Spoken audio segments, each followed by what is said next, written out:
Sale deed का तरीक़ेकार ये है कि सेल डीड जब आप कोई प्रॉपर्टी की बनाने जाएंगे तो सबसे पहले आप उस जगह का एफबीआर की वैल्यू लेंगे कि उस इलाके की एफबीआर वैल्यू कहाँ कितनी है। उस एफबीआर की वैल्यू के मुताबिक आप स्क्वायर फिट या स्क्वायर यार्ड, अगर फ्लैट है तो स्क्वायर फिट पे, वैसे होगा प्रॉपर्टी होगी तो स्क्वायर यार्ड्स पे, उस पर डिपेंड करता है। अच्छा, अब होगा ये कि ओपन प्लॉट के रेट कुछ और हैं, सिंगल स्टोरी मकान के कुछ और हैं, ग्राउंड प्लस 1 के कुछ और हैं, 2 के कुछ और हैं। तो ये अलग अलग रूल्स हैं, अलग अलग उनके रेट्स हैं। उन रेटों को आप कैलकुलेशन करने के बाद उस पर 1% की स्टैम्प ड्यूटी लगाएंगे, जो टोटल 1% होगा उस एफबीआर की वैल्यू का, और वो जो भी आएगा उसका 1% आप लगा देंगे। 1% जब आप लगा देंगे तो उसके बाद आपको 1050 रुपये का, अगर डॉक्यूमेंट सिंगल है, और अगर डॉक्यूमेंट डुप्लीकेट भी बन रहा है तो 1100 रुपये का। प्रॉपर्टियाँ मोटेशन होती हैं, कुछ प्रॉपर्टियाँ मोटेशन नहीं होती।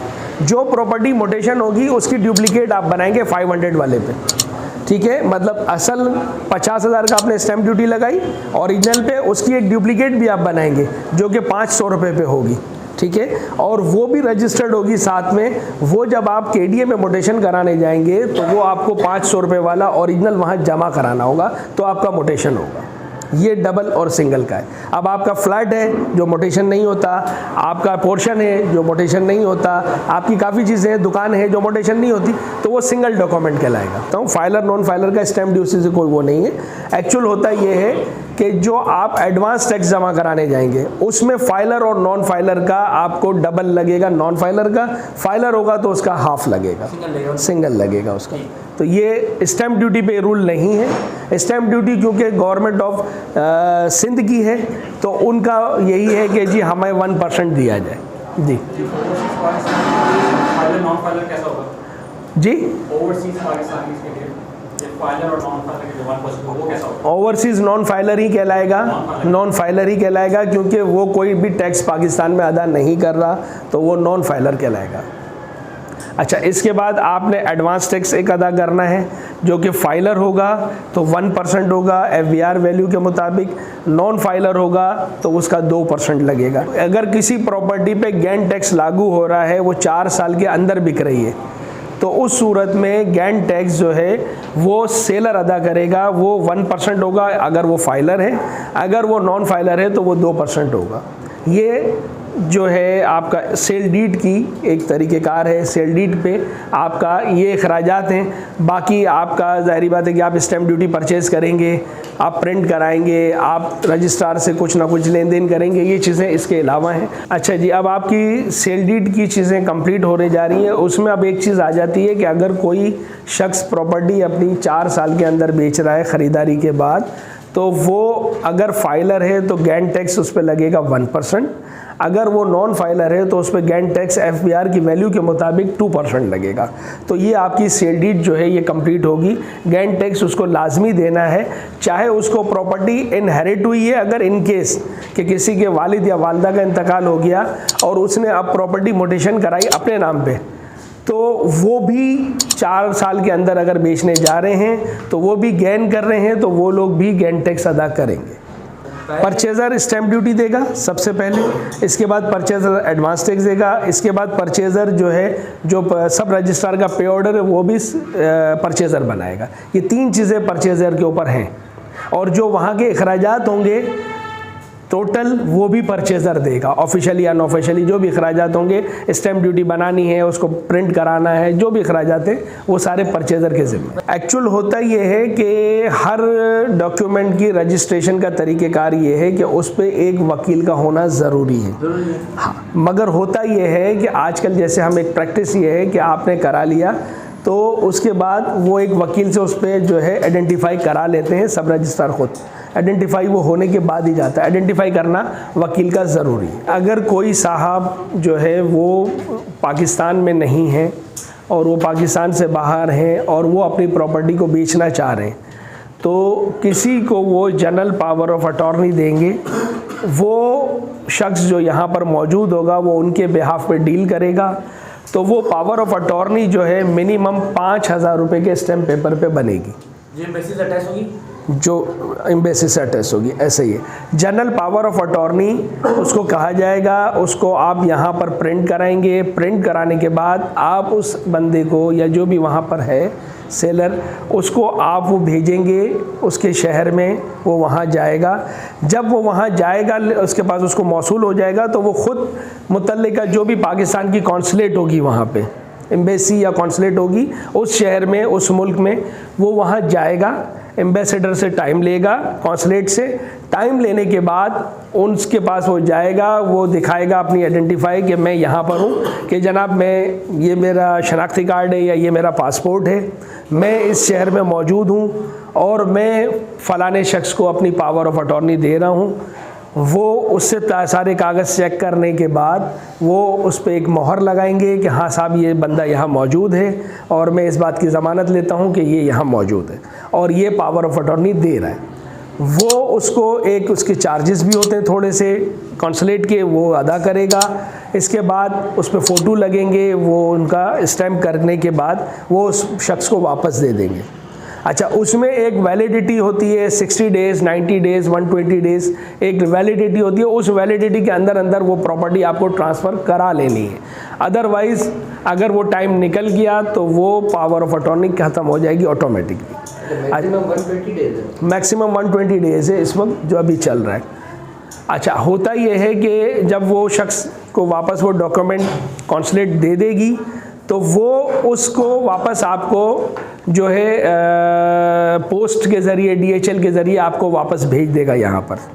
जब वो चीज़ यहाँ आपके पास आ जाएगी तो फिर आपका तरीक़ेकार ये है कि जिसके नाम पावर ऑफ अटॉर्नी आई है वो प्रॉपर्टी को बिफ़ोर सेल डीड भी जो है उसको वेरिफिकेशन करा सकता है फॉरेन अफेयर्स के दफ्तर से, और आफ्टर सेल डीड भी उसको कराया जा सकता है। आफ्टर सेल डीड में होता यह है कि सब रजिस्ट्रार जो है वो खुद भेजता है और वो एक लेंथी प्रोसीजर है, उसमें थोड़ा सा हमें मुश्किलात का सामना होता है। अच्छा, होता यह है कि आप क्योंकि पैसे दे रहे हैं किसी को, तो ऐसा ना हो कि वो पावर वेरिफिकेशन पे गई और अनवेरीफाई हो गई तो आपका डॉक्यूमेंट जो है वो ख़राब हो गया या वो सेल डीड जो है वो आपकी अनवैलिड हो गई। तो उसका तरीक़ेकार आजकल के लिए हमने ये बेहतर तरीक़ेकार ये है कि वो बारकोड लगाते हैं, आप जिसके नाम वो आई है वो यहाँ पर जाएगा। कराची में फॉरेन अफेयर्स का दफ्तर है FTC के बराबर में, वहाँ वो जाने के बाद वहाँ पर वो उसको क्या कहते हैं वेरिफिकेशन कराएगा। वो वेरिफिकेशन हो जाएगी कि हाँ ये पावर 100% सही है, फिर उसकी रजिस्ट्रेशन होगी तो वो ज़्यादा बेहतर है। और उसका तरीक़ेकार भी ये है कि बिफ़ोर दी सेल डीड उसको वेरीफाई करा लिया जाए, बात के झगड़ों से या बात की परेशानी से बचने के लिए। फॉरेन अफेयर्स में मिनिमम 3 डेज़ लगते हैं, मैक्सिमम 1 वीक लगता है, क्योंकि आजकल मेल के ज़रिए वो लोग चेक करा लेते हैं, इतना वक्त नहीं लगता। डॉक्यूमेंट नहीं भेजते, ईमेल करते हैं वो लोग। वो डॉक्यूमेंट को मेल कर देते हैं मुतल्लिका कॉन्सुलेट को कि ये आपने ये चीज़ की है, वो ओके कर देता है, तो मेल के ज़रिए जवाब आ जाता है और वो मिल जाती है।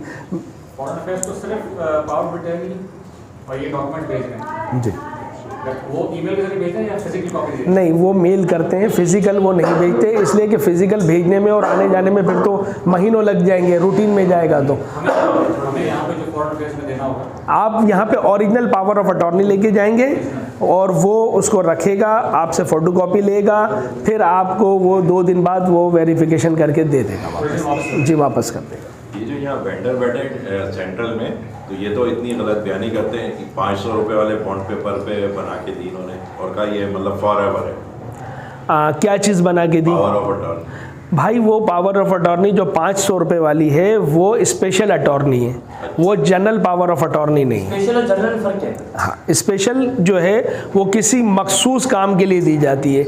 मिसाल है कि कोई साहब मुल्क से बाहर है, अब वो चाहते हैं कि मेरे बिहाफ पे मेरी प्रॉपर्टी की देख रेख जो है फ़लाना शख्स कर ले, तो वो स्पेशल अटॉर्नी देंगे उसको, ना कि जनरल।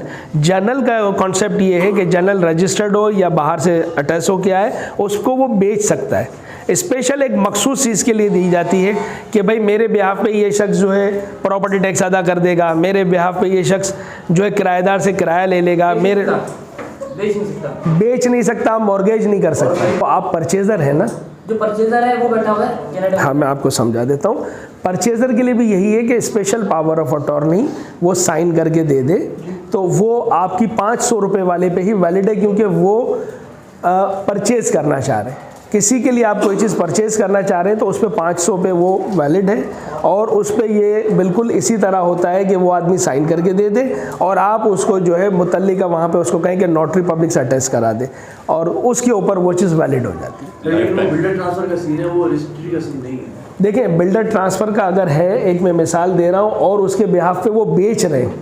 देखें, एक तो हो रहा है कि मतलब वो शख्स बाहर है और उसी के नाम ये प्रॉपर्टी हो रही है, ठीक है, और वो यहाँ मौजूद नहीं है, तो स्पेशल अटॉर्नी मिलेगी।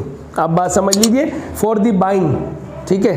अगर वो सेल कर रहा है तो फिर 5000 वाला चाहिए होगा और वही तरीक़ेकार अडॉप्ट होगा कॉन्सुलेट वाला। सर ये वजह उन्होंने अथॉरिटी दी कि मेरा भाई मेरी बेगम के नाम पे कर सकता है। हाँ, वो ऐसे ये सही है, अथॉरिटी लेटर उसका वैलिड चल सकता है, वैलिड है, वैलिड के नाम पे ट्रांसफर हो सकता है, हो जाएगा। तो 500 वाले में टाइम बाउंड नहीं है? नहीं, 500 वाला तो देखें उस पर कोई, क्योंकि वो कॉन्सुलेट से अटैच नहीं हो रहा, आप बात समझ लीजिए, तो वो फॉर एवर चलेगा आपका। क्योंकि उसमें सिर्फ एक मुतल्लिका कोई एक चीज़ के लिए दी जा रही है ना कि जी मेरे बिहाफ पे ये मेंटेनेंस कर लेगा, प्रॉपर्टी टैक्स भर देगा, वाटर एंड सेवरेज के दफ्तर में किसी भी इदारे में चला जाएगा, तो उसके लिए वो फॉर एवर है। लेकिन वो तो लिख तो सब कुछ देता है उसके अंदर। नहीं, उसमें सेल की क्लोज नहीं डालेगा और मॉर्गेज की क्लोज नहीं डालेगा, इसके अलावा सब डाल सकता है वो। उसके अलावा आप उसमें जितनी क्लोज है वो डलवा लें, मगर सिर्फ और सिर्फ एक वो बेच नहीं सकता, एक तो वो किसी को मुआहिदा नहीं कर सकता बेचने का, सेल डीड का, और साथ साथ वो मॉर्गेज नहीं कर सकता। ये दो चीज़ें स्पेशल अटॉर्नी में नहीं होंगी। अगर पार्टनरशिप है तो उसके बिहाफ पे वो ख़रीद सकता है, क्योंकि जिसके नाम हो रहा है उसको तो एतराज़ नहीं है ना।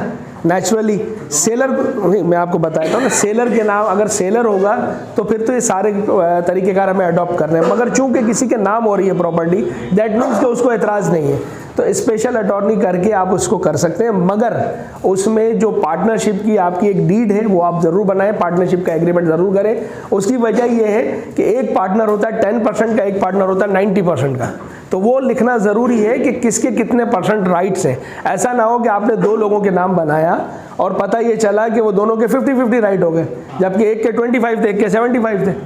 तो वो भी आपको लिखना ज़रूरी है कि परसेंटेज कितनी है इस आदमी की। वो भी सर एम्बेसी के थ्रू होगा या डायरेक्ट? नहीं, वो डायरेक्ट हो जाएगा, आप उसमें कोई एम्बेसी की ज़रूरत नहीं, क्योंकि वो परचेज़ हो रहा है ना, तो परचेज़ पे तो उस पर चीज़ नहीं है, उसके नाम हो रही है चीज़।